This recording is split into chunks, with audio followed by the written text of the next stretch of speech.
Je m'appelle Assa, j'ai 37 ans, j'ai 2 enfants de 12 et presque 15.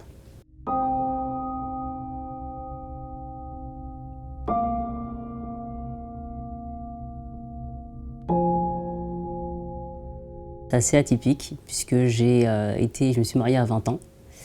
Et déjà le père de mes enfants, avec lui j'ai aussi vécu des violences conjugales, donc pendant 11 ans. Au bout de ces 11 ans, il est parti. Alors ma dernière n'avait même pas encore 2 ans et sa sœur en avait 4. Mais bon, c'est lui qui a décidé de partir et ça s'est fait comme ça. Il est passé en 2007, puis le divorce était prononcé en 2011. Entre-temps, j'ai eu 5 ans de célibat, on peut dire ça comme ça, et au bout de ces 5 ans, donc, j'ai rencontré la deuxième personne qui m'a fait subir ces horreurs pendant environ 4 ans.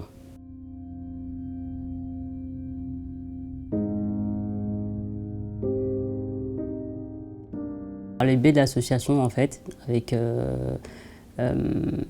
comment dirais-je, le soutien et le suivi de Sonia, donc de l'association Les Imagines, elle m'a fait comprendre en fait qu'effectivement, même lorsque j'étais mariée, j'ai aussi subi ces violences-là.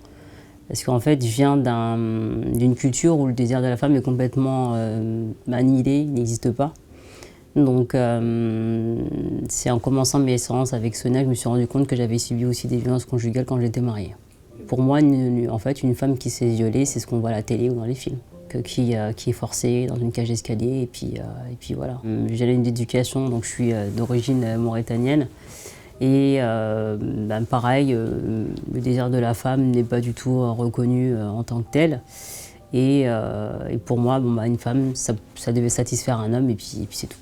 Donc c'est ce qui a fait que pendant tout le temps où j'étais mariée, puis après la relation que j'ai eue avec ce monsieur, je ne me suis pas du tout rendu compte que je subissais des violences conjugales.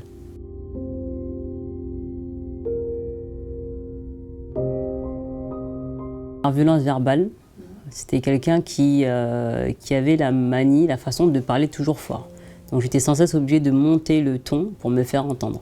C'est quelqu'un qui était tout le temps dans le besoin d'être rassuré, d'être encensé, d'être déifié limite, et qui essayait de m'effacer et se montrer toujours plus intelligent, plus fort, et me faire croire en plus que j'étais bête. J'étais bête, surtout ça. Il a utilisé aussi des moyens financiers, il me rabâchait constamment que s'il n'était pas là, que je serais dans les problèmes avec les enfants, qu'il payait tout, qu'il était plus un père pour les filles que leur propre père, qui ne les voit pas. C'est vrai, mais c'est pas une raison. Et physique, oui, parce qu'il y avait des soirs où j'étais fatiguée, mais il voulait absolument avoir un rapport. Et moi, pour avoir la paix, je mangeais et puis comme ça, j'avais la paix. Il y a aussi ça. Et j'ai même été jusqu'à m'enivrer parce que je savais que, comment dirais-je, en fait, il mettait une pression. Systématiquement, il mettait une pression. Je savais ce qu'il voulait. Je savais que je n'allais pas pouvoir résister. En plus, j'étais sous traitement déjà, médicamenteux. J'ai rencontré durant ma relation un homme sur un site de rencontre. Ça se passait très mal, donc j'étais voir ailleurs, comme on dit. Et c'est cet homme-là, avec qui je suis encore aujourd'hui, que j'adore, que j'aime, qui a mis le doigt sur ces choses-là qui étaient justement pas du tout normales et qui m'a aidé à m'en sortir en fait. Il a aussi été à l'initiative justement d'en parler, donc d'aller voir une association, de me faire aider, de me faire suivre. Malheureusement, ces associations-là, comme celle Les Imagines, ne sont pas assez connues et reconnues. Et du coup, il a quand même beaucoup ramé avant de trouver, on va dire, la bonne. Et ensuite, j'ai été à l'association, j'ai commencé par une séance, puis des groupes de parole. Et ça a été crescendo dans le sens où, avant de commencer les groupes de parole, j'ai subi ce qu'on appelle la mémoire traumatique. C'est-à-dire que tout ce que j'avais subi, même le viol en tant que tel, et mon passage après à l'UMJ, j'avais complètement oublié.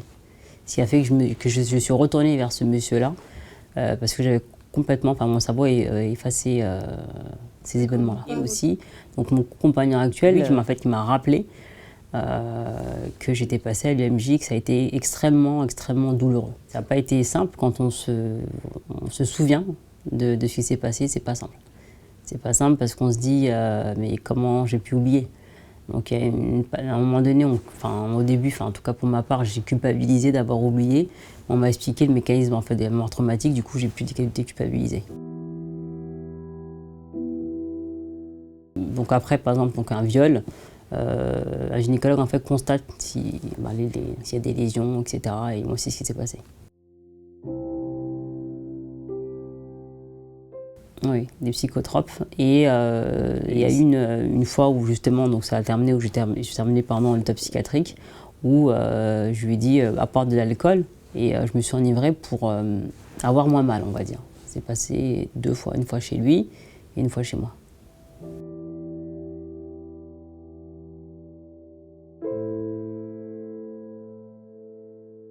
J'étais toujours, comment dirais-je, empêtrée en fait dans ce mode de vie, donc je ne me rendais pas vraiment compte des choses. Et c'est vrai que quand j'ai commencé à me mutiler, là elle a dit ça va pas. Donc c'est à ce moment-là que j'ai été hospitalisée pendant 1 mois. Après tout ce qui m'a fait subir, en fait, j'ai été hospitalisée en hôpital psychiatrique. C'est donc mon compagnon actuel qui en a parlé à la psychiatre du service. Comme quoi il s'était passé des choses assez horribles et qu'il fallait, dans le doute, au cas où, vérifier. Et effectivement, c'est comme ça que j'ai été, dans le cadre de mon hospitalisation, à l'UMJ.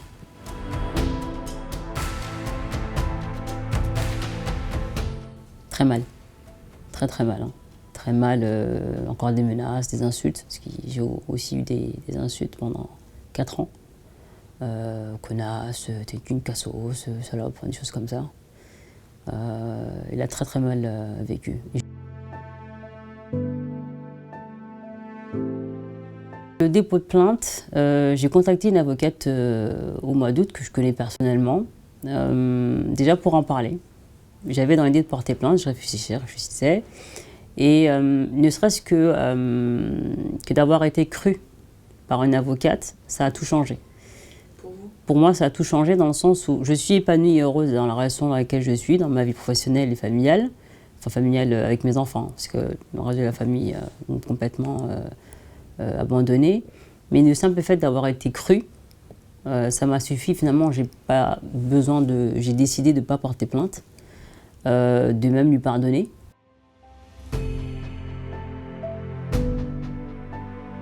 Une psychologique, parce que j'ai des séances. Voilà, j'ai des séances 2 fois par mois. Donc plus ces groupes de parole. Donc les groupes de parole, c'est toutes les semaines, le vendredi et les samedis. Donc j'y vais quand je peux. Mais même les groupes de parole, ça m'a énormément aidé, parce que j'ai rencontré d'autres femmes comme moi. Donc on sent mieux, on sent beaucoup mieux. Et ces groupes de parole plus ces séances avec Sonia ont été un révélateur, et on fait que donc je me suis souvenue des choses, on travaille ensemble, on est encore en travail.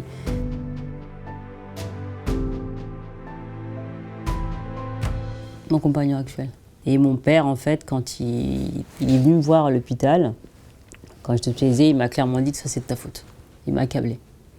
Ma sœur aînée à l'époque aussi m'avait accablé. Alors que j'étais en hospitalisation. Elle s'est remise en question depuis, elle s'est excusée, etc. On a une meilleure relation. Mais toute ma famille m'a accablé. Ils sont au courant, mais aucune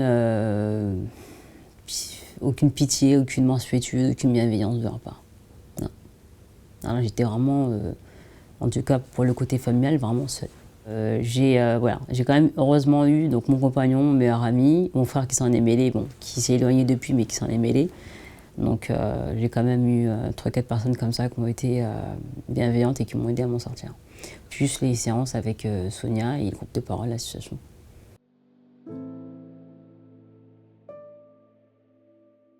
Mes filles savent tout. Elles savent ce que c'est qu'un viol, elles savent ce qui m'a fait subir. Elles ont été témoins en plus de ces comment dirais-je, de dépression en fait, qui m'a mis, que ce soit sur le plan financier ou sexuel, même psychologique ou culturel. Il a vraiment attaqué sur tous les aspects en fait. Et c'est ce qui a fait qu'on en est arrivé là. Et mes filles ont entendu des cris, son assistance. J'habitais en 2 pièces, donc la chambre était pas loin. Moi, je dors dans le salon, mais bon, elles entendaient. Elles savent.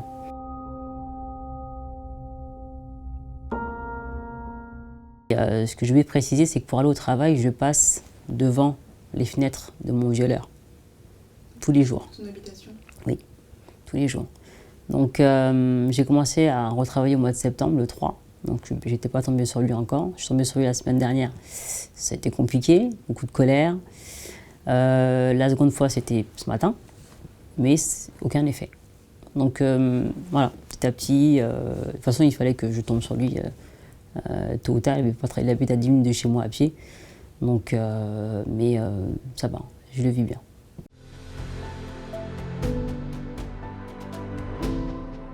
Du coup, je m'affirme plus. Je me sens beaucoup mieux, aimée, apaisée, épanouie. Et l'aide d'association m'a apporté ça, ainsi que mon compagnon. Et mes amis, enfin ceux qui me restent en tout cas, ont fait que je me sens beaucoup mieux. Et j'ai pu aussi m'affirmer dans ma famille parce que j'ai été élevée, en fait, modelée pour être soumise et corvéable.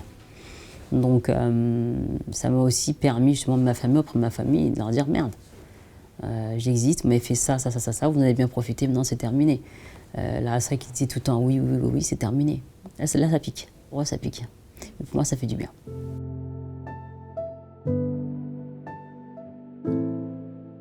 Je trouve un peu dommage que de nos jours, on voit dans les spots publicitaires que des femmes rouées de coups, en sang.